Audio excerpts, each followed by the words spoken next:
5th of June, 2021, 4 a.m.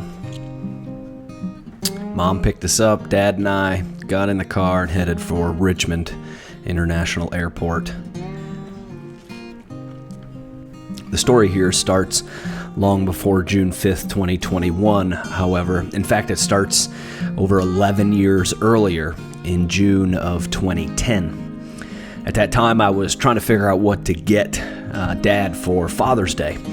And I talked to a friend of mine. She said that I should get my dad a bag of dirt from Alaska that has gold in it so that he could pan through the dirt and identify the gold, and it would be a good time. I went about and ordered a membership to the Gold Prospecting Association of America for my dad. I think it was called the Buzzard Special. And it came with a gold pan and a patch, some DVDs of those gold shows that he liked, and a bunch of other paraphernalia, along with a bag of dirt. Well, that started going on 11-year obsession, I would say, with gold prospecting, gold hunting, gem hunting, all sorts of components of this hobby that my dad has picked up really since that Father's Day gift back in 2010. Once it got to be roughly 2020, we decided, you know what, Dad just turned 60. We better, if we're going to take the dream trip to Alaska and look for gold, we better get to it. And so we booked our trip with Gold Fever Prospecting on the 40 Mile River out of Chicken, Alaska. And Dad and I jumped on a plane on the 5th of June, 2021 from Richmond Airport to travel to Fairbanks, Alaska.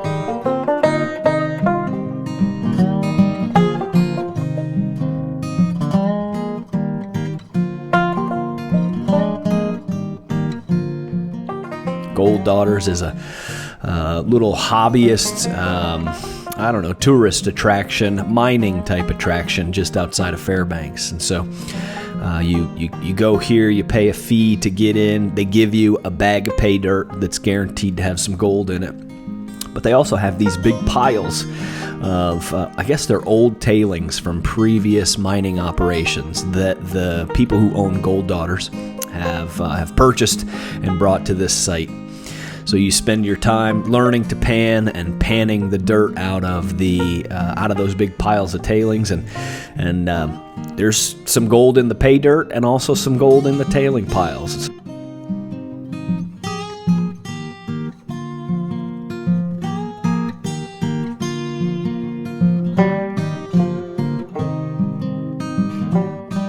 A couple days later, I guess it was on the 7th, the folks from Chicken showed up. We met them outside our hotel, loaded up into this bus for the long trip. It was 3 chunks around an hour and a half apiece. And so looking at 4.5 to 5 hours travel over to Chicken. At one point, they stopped so that we could get out and take some video on this bridge, and you're right into this mountain range, driving right toward it for the majority of the trip until you get over by the Taylor Highway and kind of turn more north. And eventually we made it all the way to Chicken. One of the first places we went was the post office.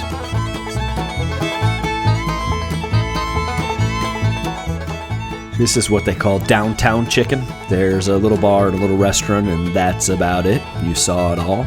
There are a few different souvenir shops in Chicken, outposts and outfitters and whatnot, to take advantage of the tourist season for the few people that live in Chicken year-round. And so this footage is actually from our way home, but chicken stock was happening there. You can see one of the old bucket dredges that I guess made Chicken famous.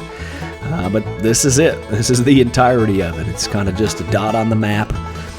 And before long, we were standing riverside on the 40-mile river in Chicken, waiting for our trip downriver to the gold camp.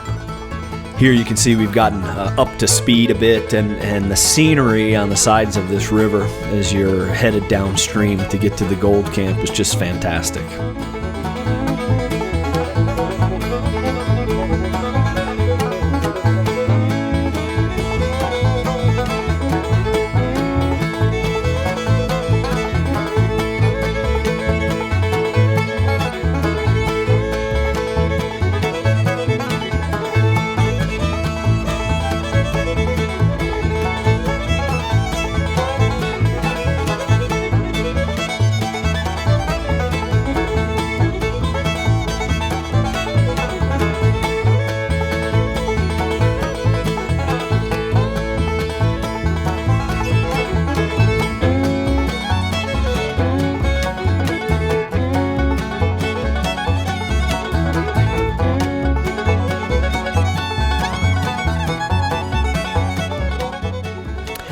And after half hour, 45 minutes, we finally got our first glimpse of the gold camp itself. So the hovercraft began to slow, and we took aim at what would be our home, I guess you'd say, for the next several days.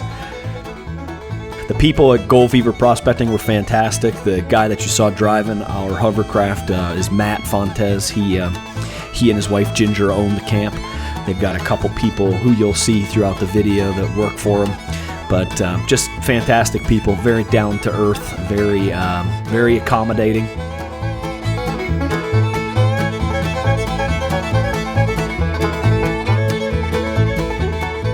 Our hooch is up the trail there off to the right, but as far as a brief tour of the camp, near the river there's a clean out area.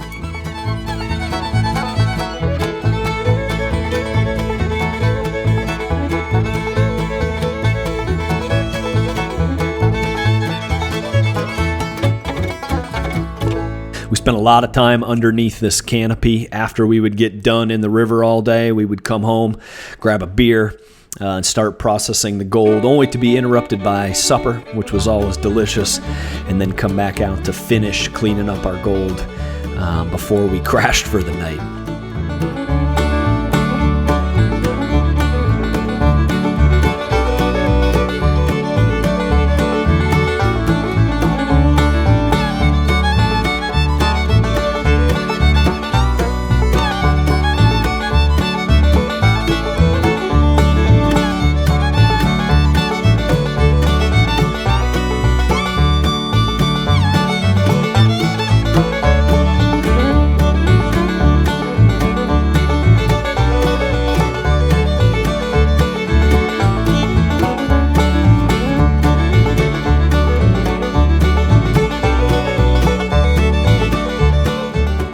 Little stroll up the river here.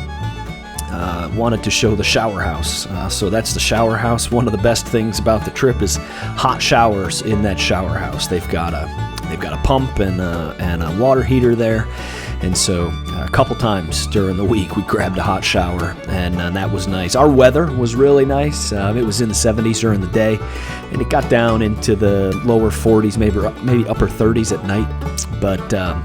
But I can imagine if you were there during poorer weather, those hot showers would be even more clutch.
walking this trail in the other direction, one of the days I did see a massive mama moose with twin calves cross the trail pretty close in front of me.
This is where we spent the first 2 days of our dredging careers in Alaska.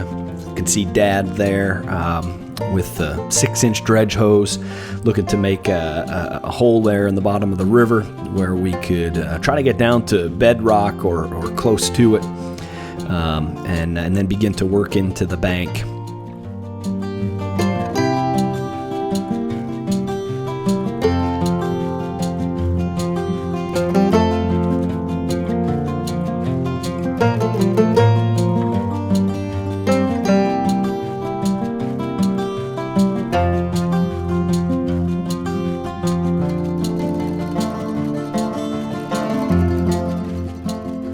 Haven't mentioned that yet. My brother-in-law Josh Schneider came with us on the trip, and it was awesome for there to be 3 of us.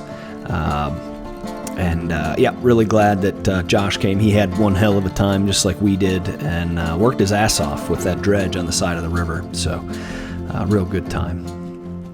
This was the scenery that we saw for the first 2 days, and really for the entire trip. Every day was just blue skies and sunny for the most part. We got a couple rain showers in the afternoon later on in the week, but here you can see our 2 6-inch Keen dredges just motoring away.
So as we started our third day, we moved downriver further.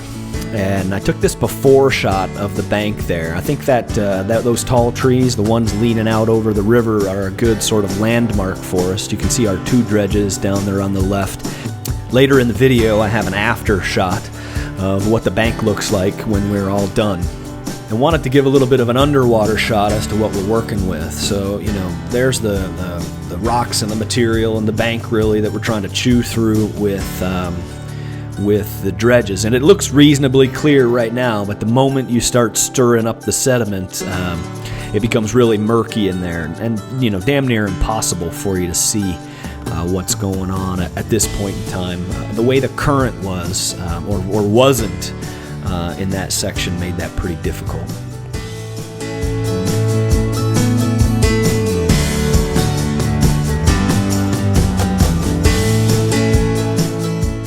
Eventually we learned that the dredges had these water jets on them, and so you could utilize that.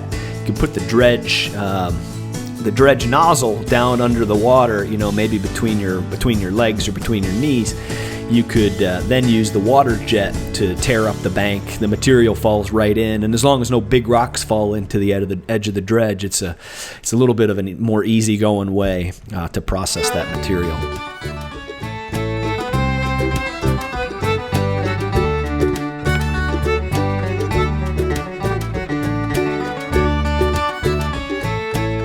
Dad tried to do some underwater dredging. You had to be really right on top of any material in order to see what you were doing, and that just isn't any fun. And so, again, we tried to dive throughout the week, but because of the conditions, it just didn't really work out for us until the very last day.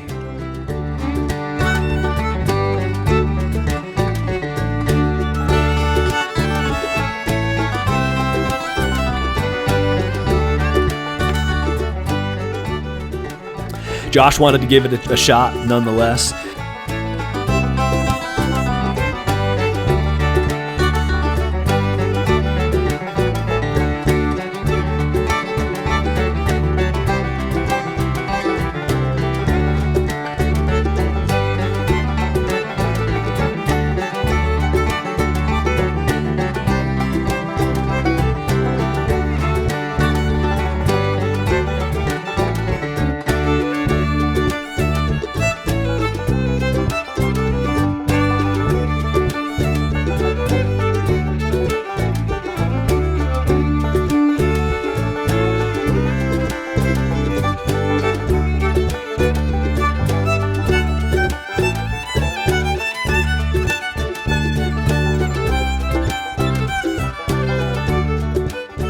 A 10-inch dredge, the reason we wanted to go down and check it out is a way different deal than the 6-inch dredges we were operating.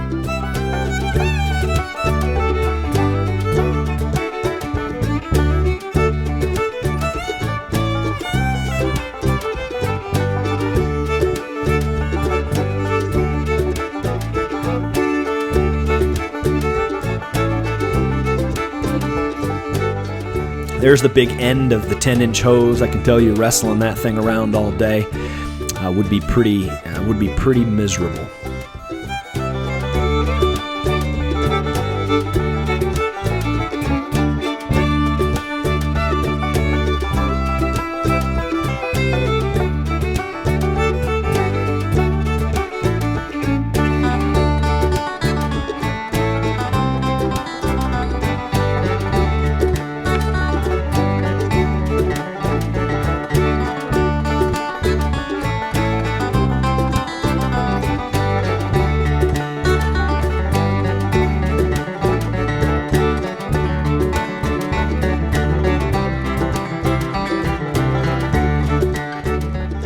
Now, as I said, eventually we got to a point later in the week where the current and the conditions were such that we could see a bit better as we were underwater dredging.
And here's our after shot of the bank that we spent the last 3 days on.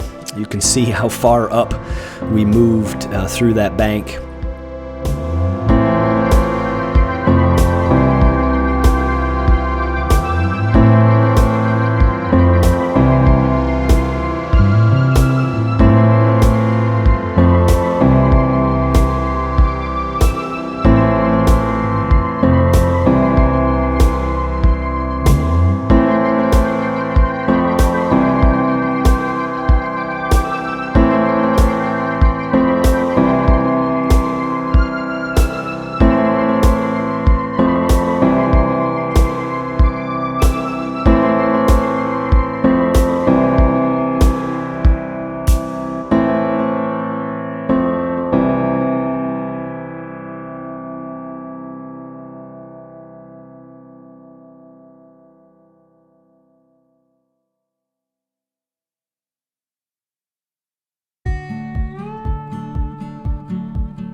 This is the tailing pile, so this is right behind where our dredges were. In fact, the back of the tailing pile, about where I'm standing now, is where the back of the dredges were on our first day. And so you could see the smaller material that goes into the dredge and is not gold goes out the back of the dredge.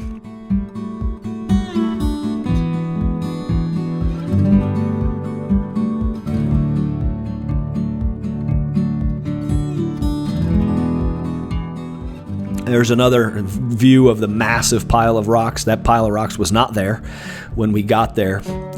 Every one of those was put there by one of us during the week.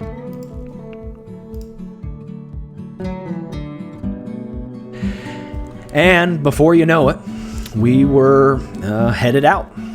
We woke up on our last morning, did some pictures and whatnot, jumped on hovercrafts and said goodbye to the Gold Fever folks and the 40 Mile Gold Camp.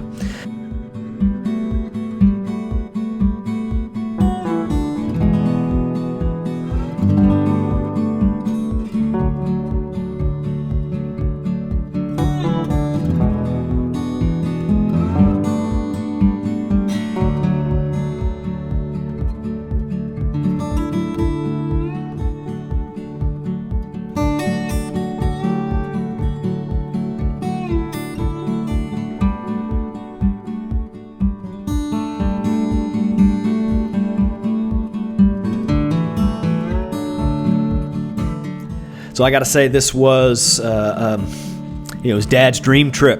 I think he had a good time. I know we had a good time being able to share it with him. And I hope we get to go again sometime.